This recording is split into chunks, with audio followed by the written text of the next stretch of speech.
যখন ভরপুর বাংলায় বা পশ্চিমবঙ্গে যে নিম্নচাপের প্রভাব পড়েছে, বিকেলে হঠাৎ নদীর ধার গিয়ে দেখি মুন্দেশ্বরী নদীর জলস্তর প্রায় 4 থেকে 5 হাত কমে গেছে। আজ বিকেলকার আপডেট, মুন্দেশ্বরী নদীর বা যেটা আপনারা ডিবিসি থেকে শাখা হয়ে আসছে বা ডিবিসিতেও প্রায় 4 থেকে 5 হাত জল কমে গেছে। দেখুন এই পোলের বাঁশগুলো দেখুন, যেখানে ঝালাগুলো ছিল সেখান থেকে এতখানি জল নিচে নেমে গেছে।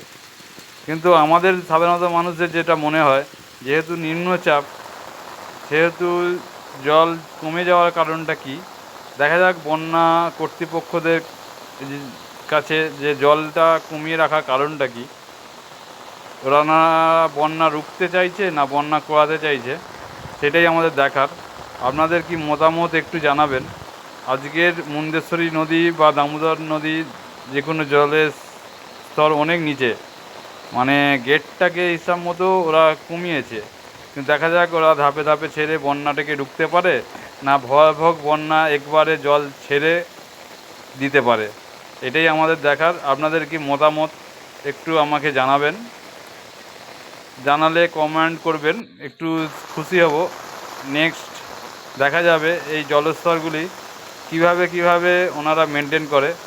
আমরা আশা করছি বন্যা যেন না এবছর হয়, কেন এবছর বন্যা হলে অনেক মানুষের ক্ষতি হবে, সাধারণত কৃষকদের ক্ষতি হবে খুব বেশি।